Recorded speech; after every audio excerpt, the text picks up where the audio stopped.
The small research ship Explorer moved slowly through empty space. Dr. Lisa Harper looked out the window at the dead planet below. It was brown and gray, with no life anywhere. The planet had been dead for thousands of years, maybe longer. "Take us down to the surface," Lisa said to the pilot.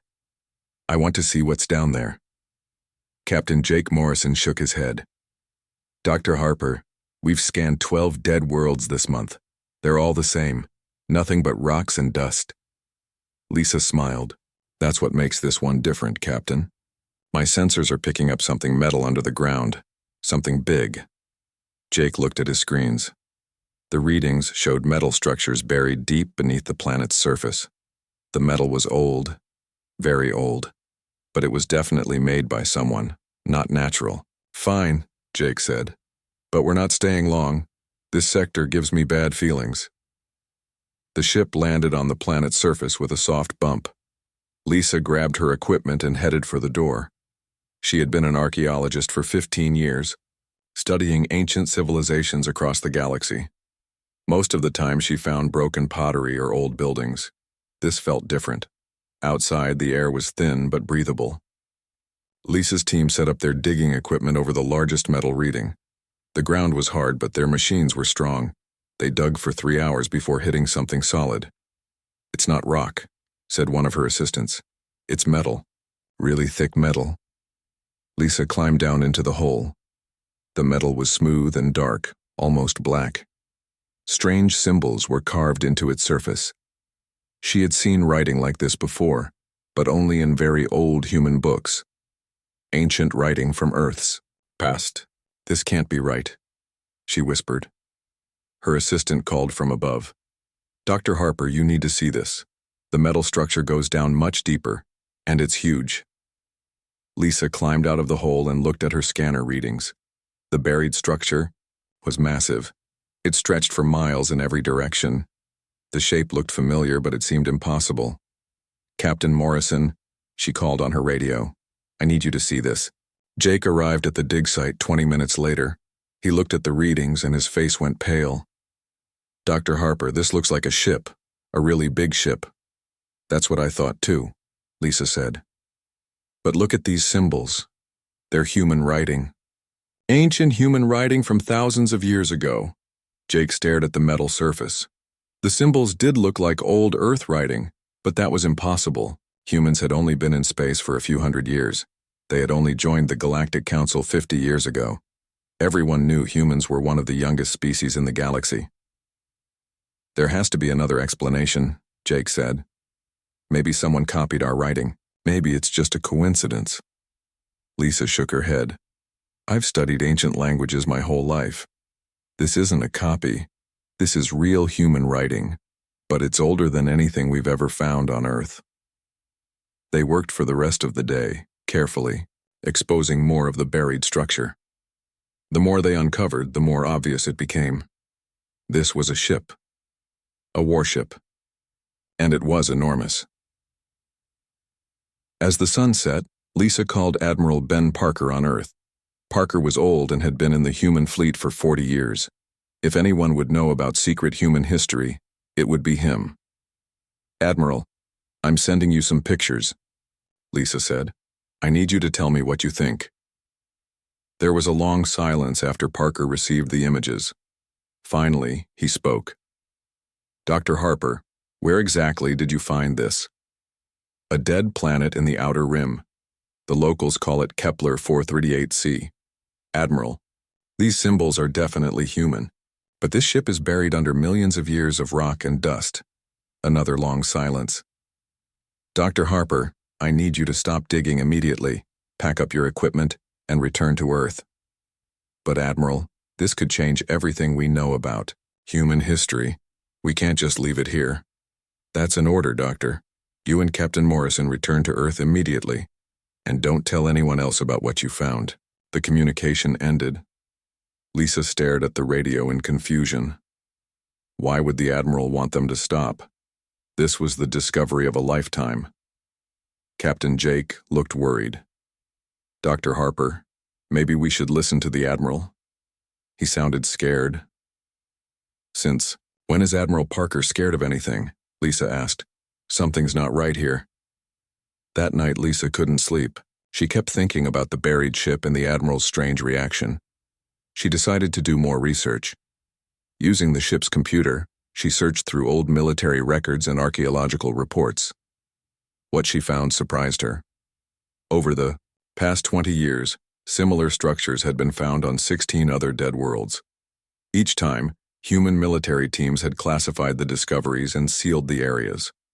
Each time, the reports mentioned the same ancient human symbols. "Jake," she called to the captain. "Come look at this." Jake read through the files Lisa had found. His face grew more worried with each page. "These are classified military documents. How did you access these?" "I have high security clearance for archaeological research," Lisa said. "Jake, the military has been finding ships like this for 20 years. They've been hiding them from everyone." "But why?" Jake asked. "If these are really human ships, shouldn't we be celebrating?" "This would prove humans are much older than anyone thought." Lisa pointed to one of the reports. "Look at this. The ships aren't just randomly placed. They're in a pattern, a strategic pattern, like they're guarding something or watching for something." Jake studied the star charts. The buried ships formed a rough circle around the inner galaxy, where most civilizations lived. If someone had placed them there on purpose, they had been thinking about galactic defense. "This doesn't make sense," Jake said.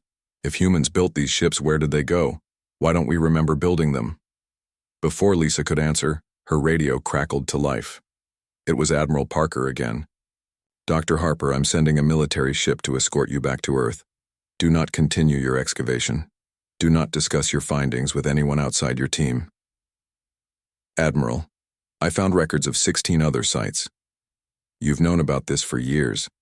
What aren't you telling us?" There was a very long pause. When Parker spoke again, his voice was quiet and serious. "Dr. Harper, some secrets are kept secret for good reasons. There are things about human history that the galaxy isn't ready to—" "No, pack up your equipment and come home. We'll talk when you get here." The radio went silent. Lisa and Jake looked at each other. Around them, the alien night was full of strange sounds and distant lights. But beneath their feet, buried under millions of years of rock and time, lay proof that humanity's story was much different than anyone knew. Something big was hidden in humanity's past, something the military wanted to keep secret, and Lisa Harper was determined to find out what it was. The next morning, as they packed their equipment, Lisa took one last look at the exposed metal hull. The ancient symbols seemed to glow in the morning light. Whatever secrets lay buried here, she knew this was only the beginning. Humanity had a hidden history, and soon, the galaxy would learn the truth. 3 weeks later, Dr. Lisa Harper sat in a secure room deep inside Earth's military headquarters. Admiral Ben Parker looked older than she remembered. His gray hair was messy and his eyes were tired. Across from them sat Commander Amy Torres, one of the best pilots in the human fleet. "Dr. Harper," Admiral Parker began, "what I'm about to tell you cannot leave this room. The future of humanity depends on keeping these secrets." Lisa leaned forward. "Admiral, I've seen the reports. You've found 17 ships like the one on Kepler 438c. These ships prove humans have been in space much longer than we thought." Parker nodded slowly. "Actually, we've found 23 ships now. And Dr. Harper, they're not just old human ships. They're something much more important." He pressed a button, and the room's walls became screens.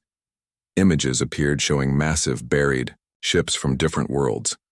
Each ship was enormous, bigger than any vessel humans had ever built. "2 days ago, we tried to break into the ship you found," Parker said. "Professor Dan Coleman led a team of linguists and engineers. They managed to cut through the outer hull." Lisa's eyes widened. "What did you find inside?" "See for yourself," Parker said. The screen showed the inside of the ancient ship. The hallways were huge, clearly built for humans but much taller than normal. Strange lights glowed along the walls without any visible power source. Everything looked new, as if the ship had been built yesterday instead of thousands of years ago. "When our team entered the main control room," Parker continued, "something incredible happened. The ship woke up." Commander Amy Torres spoke for the first time. I was there, Dr. Harper. The moment we stepped into that room, every screen and light came on. The ship had been waiting for us. Parker pressed another button. The screen showed our recording from inside the ship's control room. Professor Coleman and his team were looking around in amazement as alien symbols appeared on screens everywhere. Then a voice spoke. It was clearly artificial like a computer, but it spoke perfect English. "Welcome home, children of Terra. I have been waiting 25,000 years for your return." Lisa felt her heart stop. 25,000 years? The computer called itself Nexus, Amy said. It knew we were human the moment it saw us. It had been programmed to wait for our return. On the screen, Professor Coleman was asking questions. Who built this ship? Why has it been waiting for us? The artificial voice answered calmly. This vessel was constructed by the Terran hegemony in year 847 of the Great War. I am Nexus, tactical intelligence system of the Defense Network. You are the descendants of the scattered populations, returned as was foretold. Lisa's mind was spinning. The Terran hegemony? I've never heard of any human empire called that. Because it was hidden from history, Parker said. Nexus told us everything. 25,000 years ago, humans didn't come from Earth. We came from somewhere else, and we ruled much of this galaxy. The recording continued. Professor Coleman asked, "What happened to the Terran hegemony? Where did they go?" Nexus answered, "The hegemony detected the approach of the Devourers, extragalactic predators who consume all life. The Great Council made the decision to implement Project Exodus. Project Exodus scattered human populations across hundreds of worlds," Amy explained to Lisa. "They deliberately made us forget our technology and our history. Earth was just one of many hiding places." Lisa stared at the screens. "They made us primitive on purpose?" "To hide us," Parker said. "The Devourers couldn't find what they weren't looking for. Primitive humans looked like any other developing species." The recording showed Nexus displaying star charts. Dozens of red dots marked locations across the galaxy. "These are the positions of defense platforms," the computer voice said. "Each vessel contains sufficient firepower to destroy enemy fleets. The network was designed to activate only when humanity rediscovered space travel and the signs of the Devourers' return became evident." Professor Coleman asked, "And what signs? How do we know if the Devourers are coming back?" "Reality distortions at galactic edge. Space-time anomalies indicating faster-than-light travel patterns consistent with devouring technology. Systematic destruction of outer rim systems beginning with energy-rich worlds." Parker paused the recording. "Dr. Harper, 3 days ago our deep space sensors detected exactly those signs. The Devourers are coming back." Lisa felt cold. "How long do we have?" "Nexus estimates 6 months before they reach the inner galaxy," Amy said. "But there's more. The computer showed us something else." The screens changed to show images of the 3 major galactic empires: the crystalline Vorthak, the insect-like Zephyrians, and the energy beings called the Astral Sovereignty. "According to Nexus, these empires aren't the original rulers of the galaxy," Parker said. "They're descendants of refugees who survived the first Devourer invasion by hiding underground. The current galactic civilizations built their societies on the ruins of worlds conquered by the Devourers 25,000 years ago," Amy added. "They don't even know their own history." Lisa looked at the images of alien worlds. "So the entire galactic community is built on lies." "Not lies," Parker said. "Forgotten truth. The hegemony hid the evidence so well that even the survivors forgot what really happened." The recording resumed. Professor Coleman was asking about the ship's capabilities. Nexus began listing weapons and defensive systems that sounded impossible. Energy shields that could stop Starkiller weapons. Guns that fired compressed gravity. Engines that could move faster than anything in the current galaxy. Commander Torres volunteered to try interfacing with the ship's systems, Parker said. On screen, Amy approached a strange console. When she placed her hands on it, the console glowed and her eyes became bright white. "What happened to you?" Lisa asked Amy. "I could see everything," Amy said quietly. "The ship's sensors, its weapons, its memory banks. Nexus said my DNA contains command codes. All humans do. We're literally designed to control these ships. The moment Amy interfaced with the system, Parker continued, we discovered something terrifying. The ship's sensors can detect all the other hidden vessels across the galaxy, and they're all waking up. The screens showed a galaxy-wide map. Red dots appeared one by one as ancient human ships came online. There were hundreds of them. They've been hidden everywhere, Amy said. Inside moons, under ocean floors, buried in asteroid belts. The hegemony turned the entire galaxy into a fortress. Lisa watched the dots multiply on the map. What happens when the other species find out? The Galactic Council will panic if they learn humans used to rule the galaxy. That's why this is classified, Parker said. We need time to prepare, time to figure out how to work with aliens who will see us as either their former masters or their greatest threat. Professor Coleman appeared on screen again, asking Nexus about Earth. Why don't we have any records of the hegemony on our home world? Earth was designated a primary seed world, Nexus replied. All traces of advanced technology were removed. The population was genetically modified to develop more slowly. Earth humans were meant to be the backup in case all others scattered. Populations failed. Lisa felt overwhelmed. So we're not really from Earth? We are now, Amy said. But our ancestors came from the stars. And now the stars need us again. Parker stood up. Dr. Harper, I'm assigning you to work with Professor Coleman. We need experts who can help us understand more of what Nexus knows. Commander Torres will lead the effort to activate more ships. What about the Galactic Council? Lisa asked. We haven't told them anything yet, Parker said. But we can't hide this much longer. 23 massive ships appearing on sensors across the galaxy is hard to explain. Amy looked worried. Some of the ships are in Vorthak and Zephyrian space. Their governments are already asking questions. Parker nodded. Which means we need to decide soon. Do we tell the galaxy the truth about their history and risk panic? Or do we try to face the devourers alone? Lisa looked at the screens showing the ancient ships coming online across the galaxy. Humanity's forgotten fleet was awakening after 25,000 years. Soon, the descendants of Earth would have to choose between revealing their secret past or watching the galaxy burn. The weight of their ancestors' legacy was falling on their shoulders, and time was running out. 2 months had passed since the first ancient ship woke up. Now, 47 massive human vessels had revealed themselves across the galaxy. The secret was becoming impossible to hide. Elena Rodriguez walked into the Galactic Council chamber on New Geneva Station. As Earth's top ambassador, she had the hardest job in human history. Today, she had to tell the 3 most powerful alien empires that everything they knew about the galaxy was wrong. The chamber was huge, with representatives from dozens of species. At the center sat the 3 rulers who really controlled everything. High Archon Veltar of the Astral Sovereignty glowed with blue energy. Supreme War Master Kethvar of the Zephyrian Collective clicked his insect mandibles nervously. Council Speaker Zixathara of the Vorthak Dominion sat perfectly still, her crystal body reflecting the room's lights.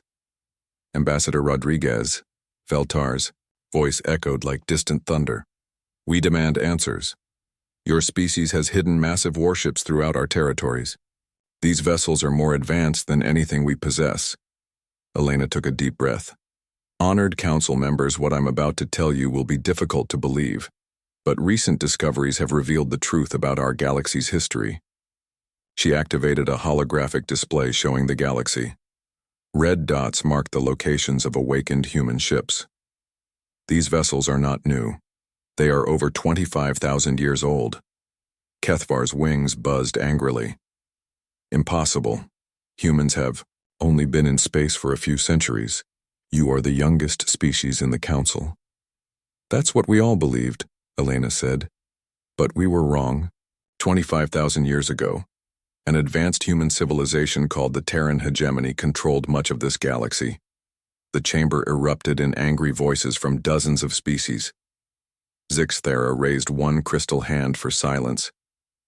You claim humans once ruled the galaxy? Where is your proof? Elena activated another display. It showed images from inside the ancient ships, including recordings of Nexus explaining human history.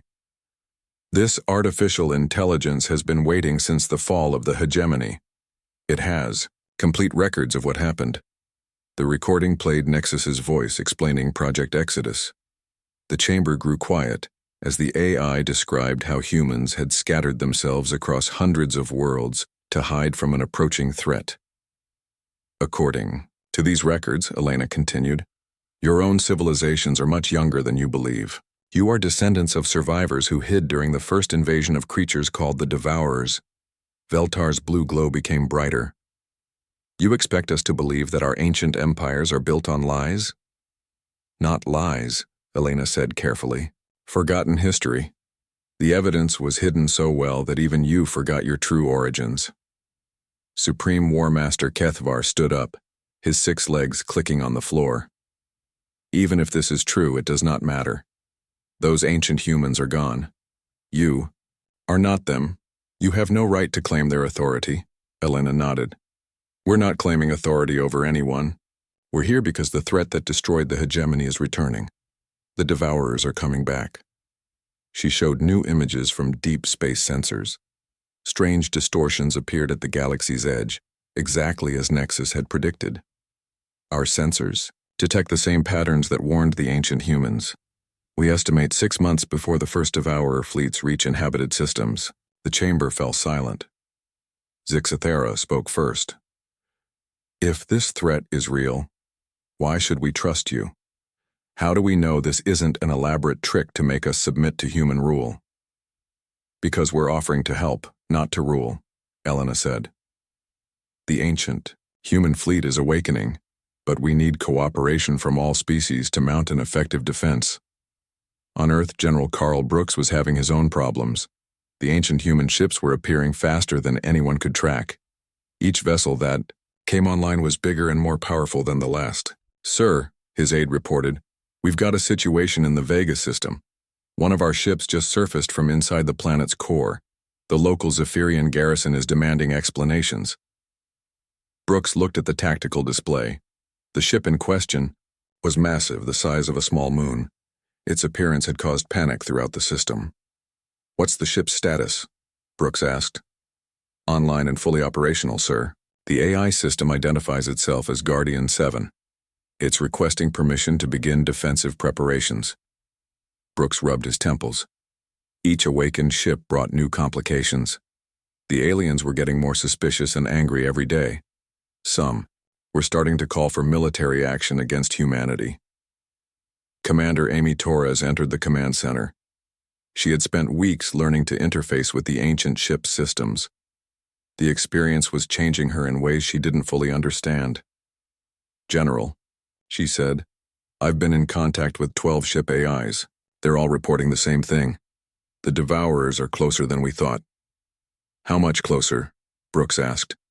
3 months, maybe less. And sir, there's something else. The ship's sensors can see what's chasing the Devourers. Brooks felt his blood go cold. Something is chasing them, Amy nodded grimly. Something worse. The Devourers aren't just invading our galaxy.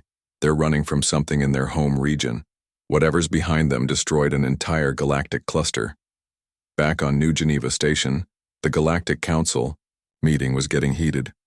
Several smaller species were demanding that humans be expelled from the council. Others wanted the ancient ships destroyed as a threat to galactic peace. Council Speaker Zixathara had been studying the evidence Elena provided. Her crystal body pulsed with different colors as she processed the information. Ambassador Rodriguez, our scientists have analyzed your data. The energy signatures from these Devourer distortions match readings from archaeological sites on 17 different worlds. Elena leaned forward. You found evidence of them before? Destruction patterns we could never explain, Zixathara admitted. Entire civilizations wiped out in ways that made no sense. Planets stripped of all energy and matter. High Archon Veltar's glow dimmed. Our oldest records speak of the Great Emptying, a time when the stars themselves went dark. We thought it was mythology. Supreme War Master. Kethavar's wings stopped buzzing. For the first time, he looked uncertain. The collective's ancestors spoke of hiding in deep caves for generations. We assumed it was metaphor. Elena saw her chance. It wasn't metaphor. Your ancestors survived by hiding underground while the Devourers consumed everything on the surface. The human hegemony bought you that time by fighting a delaying action that lasted centuries. And now they're coming back, Veltar said quietly. Elena nodded. Which is why we need to work together. The ancient human ships are powerful, but they're designed to work with other species, not against them. Kethavar clicked his mandibles thoughtfully. How many of these ships exist? Nexus won't tell us the exact number, Elena admitted.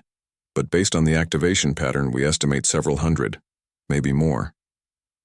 The chamber buzzed with worried conversations.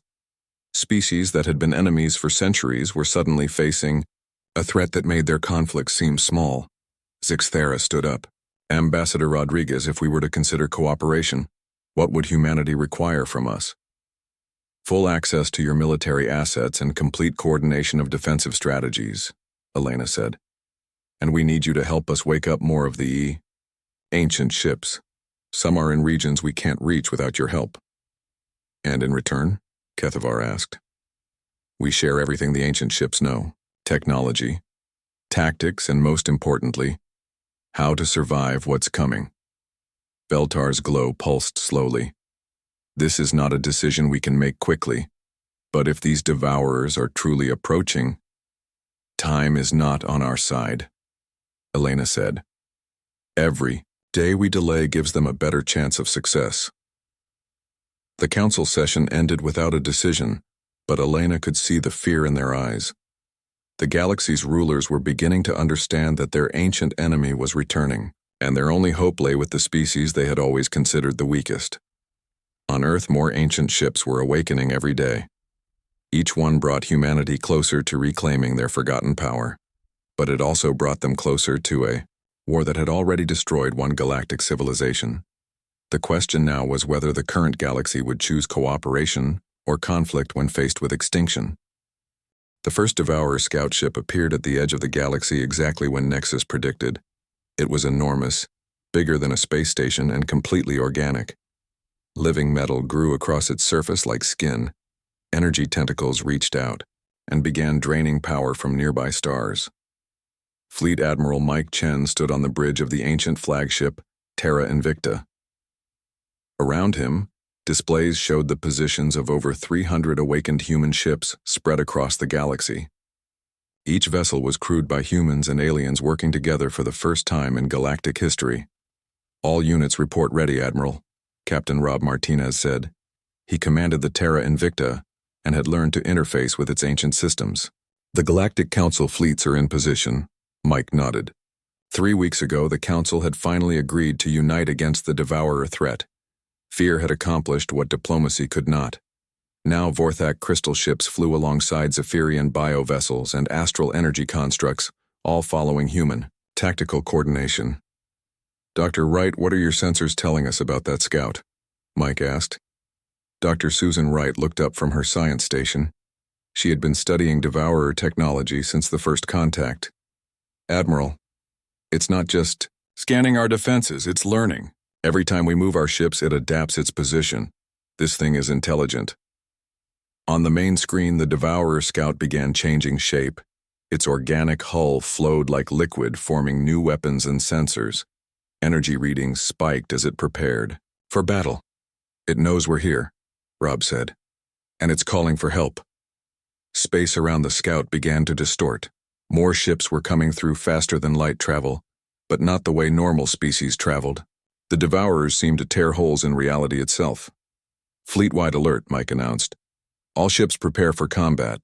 Remember, these things learn from every attack. Don't use the same tactic twice. The first battle began at the Kepler Nexus, the same system where Dr. Lisa Harper had found the first buried ship months ago. The ancient human vessel Terra Invicta led the charge, its weapon systems more advanced than anything the galaxy had ever seen. Rob Martinez felt the ship's AI connect with his mind. Suddenly, he could see the entire battlefield, as if he was everywhere, at once. "Admiral, I'm reading weak points in their bioarmor. Targeting now. The Terra Invicta fired weapons that bent space and time. Gravity cannons crushed sections of the scout ship, while energy beams that drew power directly from nearby stars burned through its living hull. But the Devourer adapted quickly.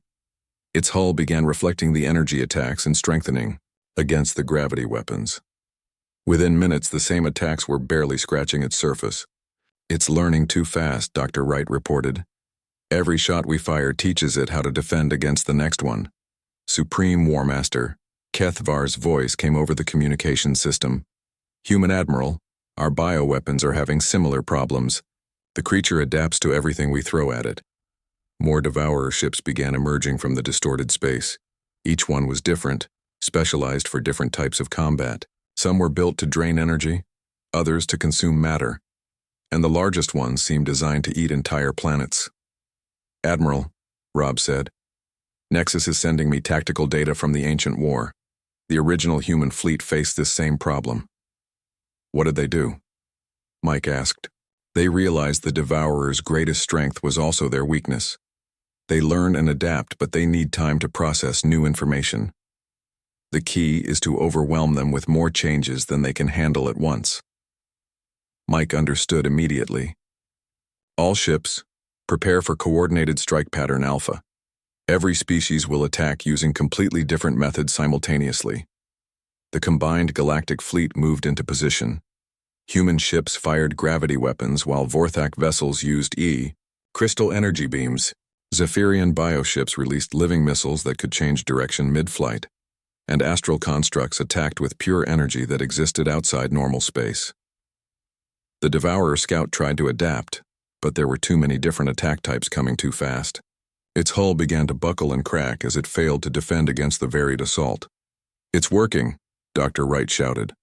"The creature can't adapt to everything at once." But their victory was short-lived.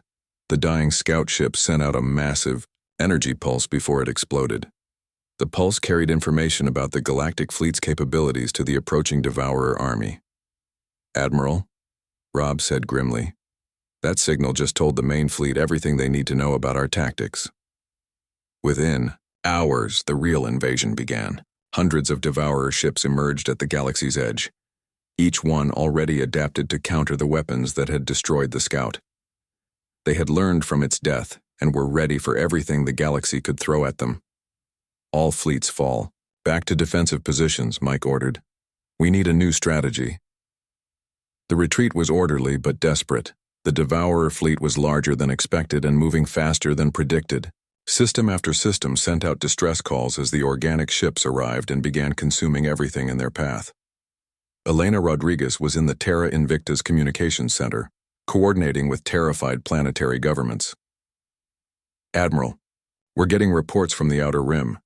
The Devourers aren't just destroying planets, they're eating them completely, turning all matter and energy into more ships." "How long until they reach the core worlds?" Mike asked. "At their current speed, 2 weeks," Elena replied. Dr. Wright had been studying the Devourer fleet movements and found something disturbing. "Admiral, I've been analyzing their formation patterns. They're not random. The Devourers are being very careful to stay in a tight group." "What does that mean?" Mike asked. "They're afraid of something behind them," Susan said. "Whatever is chasing them from their home galaxy, they're more scared of it than they are of us."